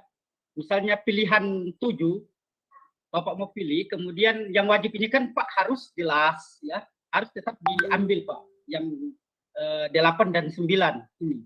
Nah, sementara yang 1 sampai 7 itu silakan tergantung dari kondisi sekolah. Kalau di sekolah kami Pak itu karena memang mengarah ke kewirausahaan ya, banyak-banyak memang menghasilkan karya ya, sehingga kami di sekolah kami itu mengambil proyek kewirausahaan itu Pak, 7 proyek 7 dan wajib itu 8 9. Jadi sebenarnya pengembangan proyek profil pelajar Pancasila ini masih tetap kita godok ini bersama dengan tim yang dari P5BK yang mendampingi kita waktu pelatihan itu. Nah, ini sementara juga masing-masing sekolah itu menggodok ini.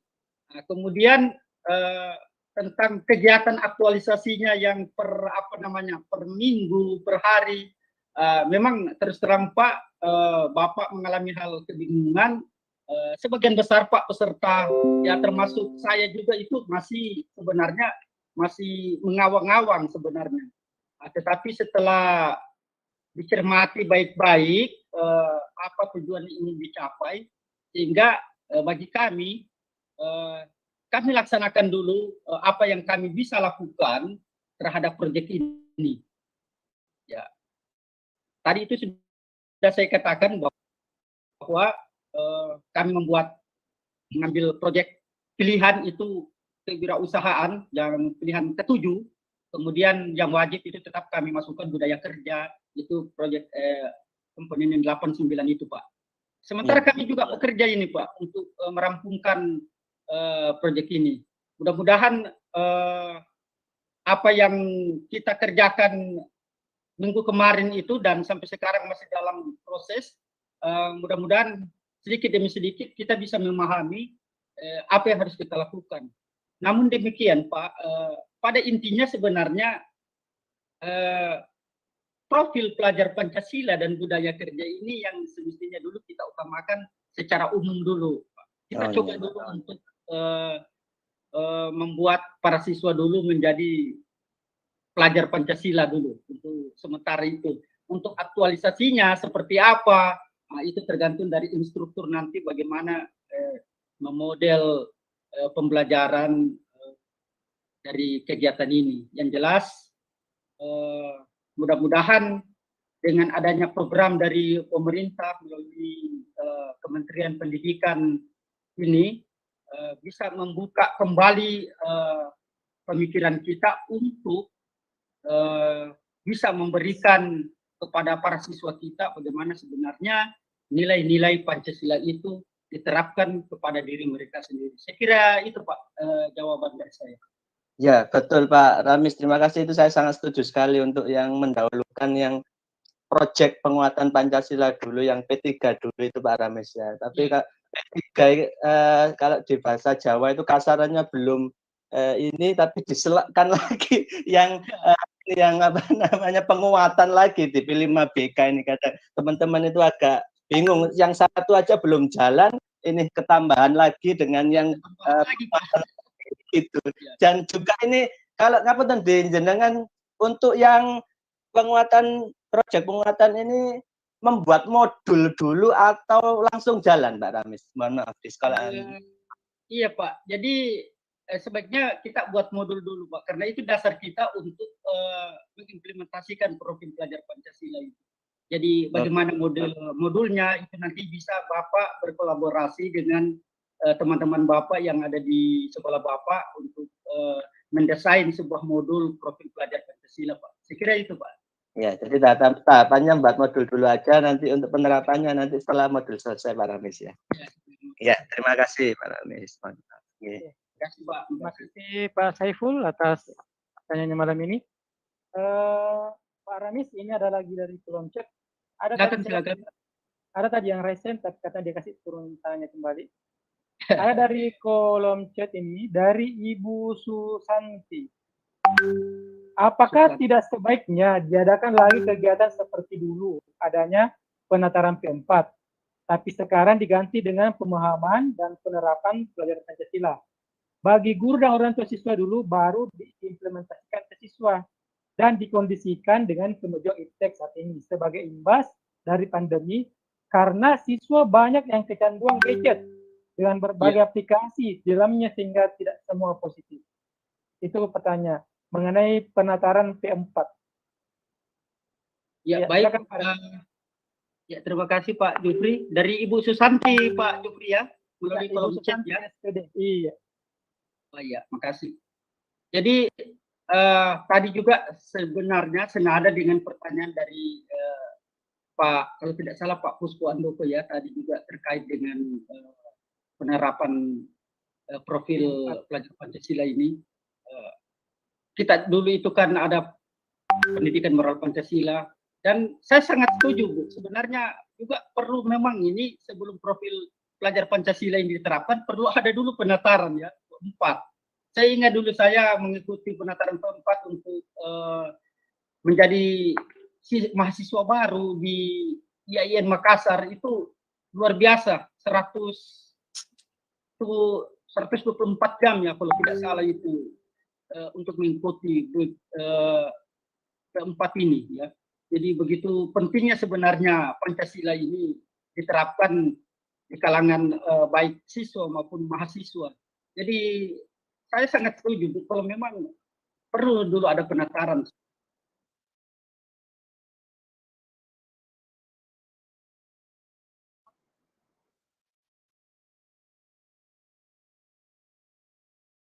Saja P4 itu sudah masuk pada bagian dari proyek profil pelajar Pancasila ini, itu saya kira saya tidak bisa memberikan kepastian karena itu adalah ranah kebijakan dari pemerintah sendiri untuk memprogramkan ini, Bu. Jadi yang jelas kita baik sebagai pendidik maupun sebagai orang tua atau juga sebagai anak itu ya sebenarnya sekalipun tidak ada materi profil pelajar Pancasila, tetapi tidak ada salahnya kalau kita dalam kehidupan sehari-hari menerapkan nilai-nilai budaya Pancasila kita dalam kehidupan kita sehari-hari.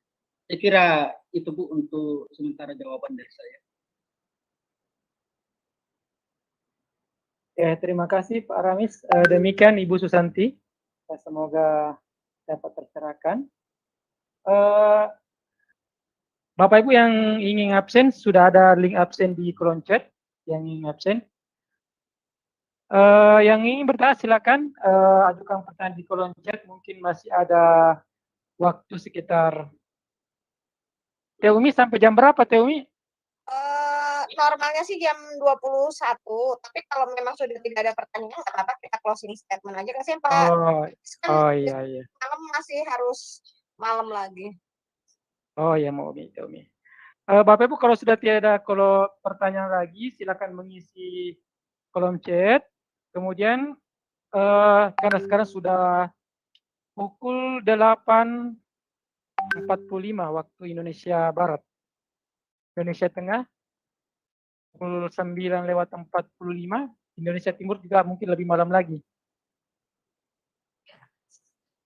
Boleh ini kalau masih ada nih pertanyaannya? Ini ada dari Bu Lestari.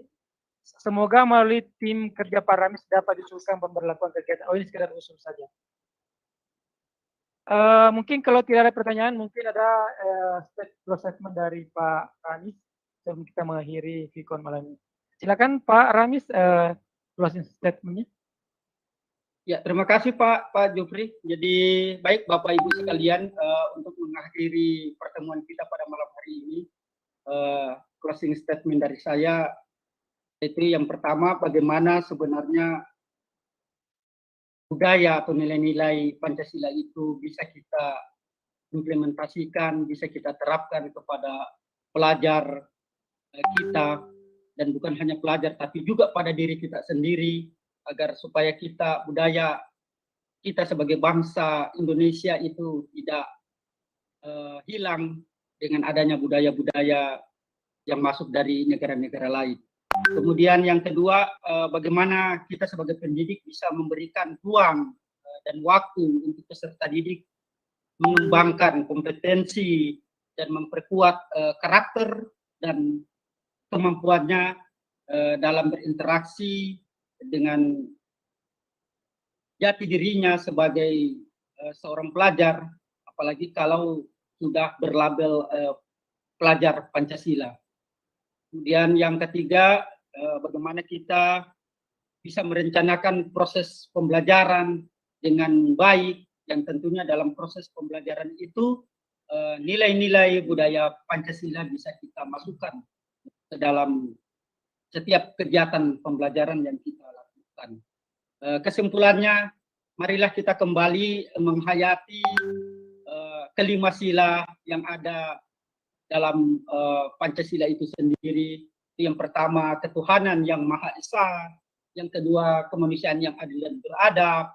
Persatuan Indonesia, kemudian kerakyatan yang dipimpin oleh hikmah kebijaksanaan dalam permusyawaratan perwakilan, dan yang terakhir keadilan sosial bagi seluruh rakyat Indonesia. Saya kira itu closing statement dari saya, Pak. Terima kasih. Assalamualaikum warahmatullahi wabarakatuh. Waalaikumsalam warahmatullahi wabarakatuh. Terima kasih Pak Ramis atas pengembangan materi yang sangat luar biasa sekali dan mungkin diperlukan untuk generasi kita yang mungkin saja sudah ada sedikit kekurangan setelah PJJ ini, lost karakter sedikit mungkin dengan profil Pancasila ini kita bisa mengembalikan karakter siswa-siswa kita. Bapak Ibu peserta Vicon Lontara malam ini, demikianlah acara kita malam ini. Pelajar Pancasila adalah perwujudan pelajar Indonesia sebagai pelajar sepanjang hayat yang memiliki kompetensi global dan berperilaku sesuai dengan nilai Pancasila. Bapak Ibu, terima kasih banyak atas kerjanya malam ini. Saya Jufriyadi dari Makassar. Mohon maaf atas segala kekurangan selama event ini berlangsung. Sekian, wassalamualaikum warahmatullahi wabarakatuh. Waalaikumsalam. Waalaikumsalam warahmatullahi wabarakatuh, Pak. Terima kasih Bapak Ibu. Bapak terima kasih Pak Ramis, Pak Jufri, Bapak Ibu semua terima kasih ya. Iya, sebagai informasi, Pak Ramis besok malam juga akan jadi narasumber di Panel Digital. Mungkin Bapak Ibu yang ada malam ini bisa juga besok malam bergabung di Panel Digital, yang juga akan Pak Ramis sebagai salah satu pematerinya besok malam.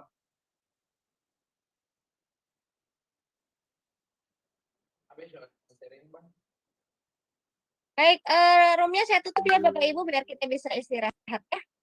Bapak Ibu Iya. boleh ikut besok di Pandu Digital. Atau aku pindahin ke Pak Abdurrahman aja ya, takutnya Lontara masih mau pakai ruangannya. Saya izin lab dulu. Iya, silakan. Terima kasih ya. Hati-hati di Terima kasih Pak jalan. Ramis, terima kasih Pak Jufri. Sama-sama. Sehat selalu. Ketemu dulu Ibu karena sehari tidak ketemu ini. Siapa? Mana Bang izin lab dulu.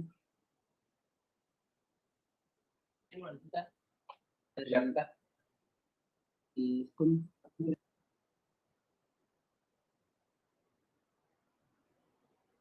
Keluar kita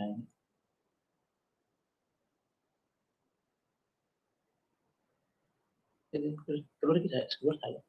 Tapi sudah stop dulu kan.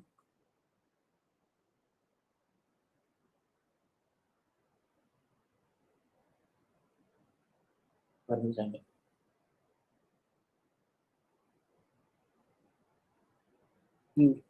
Ya.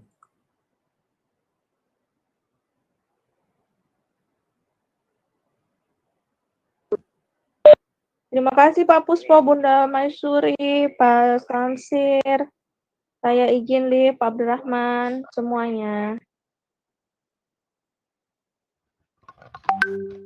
Terima kasih Bu Ika.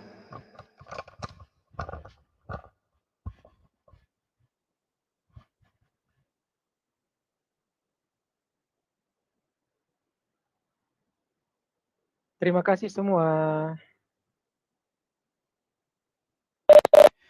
Ya, terima kasih Pak Jufri atas moderasinya malam ini. Sama-sama Pak Abdurrahman. Ya. Mohon maaf kalau ada kekurangan. Tidak ada Pak. Kita sama-sama belajar nih. Oke.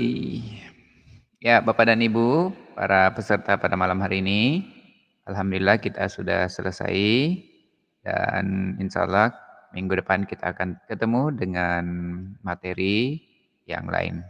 Dan mudah-mudahan ini bisa membawa pencerahan. Terima kasih banyak. 5 menit atau kurang lebih 2 menit lagi, room akan kami tutup. Terima kasih dan mohon maaf jika ada hal-hal yang kurang berkenan dalam penyelenggaraan kegiatan kita pada malam hari ini. Terima kasih kepada Bapak Jupriyadi sebagai moderator pada malam hari ini dan terima kasih kepada Bapak pemateri Pak Ramis.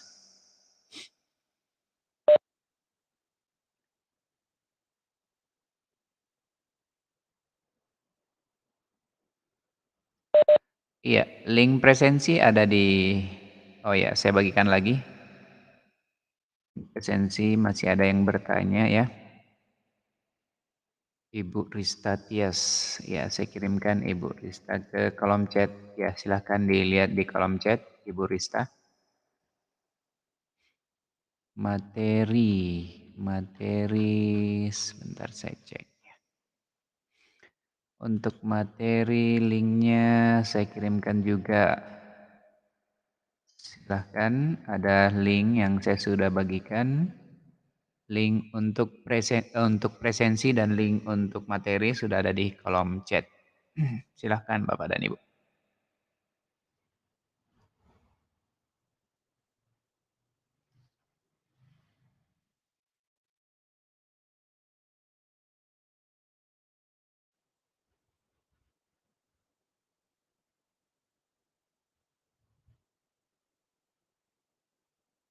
Oke, room akan kami tutup.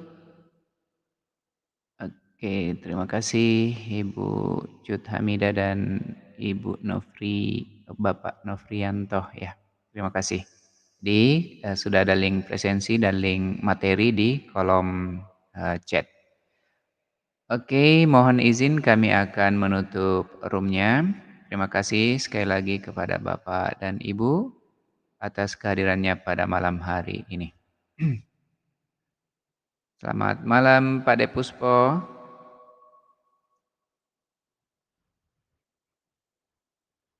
Ya, kami akan tutup ya Bapak dan Ibu. Terima kasih. Sampai jumpa di pertemuan minggu depan. Dan jangan lupa untuk selalu menjaga kesehatan ya. And even. Oke, saya and even ya. Assalamualaikum warahmatullahi wabarakatuh.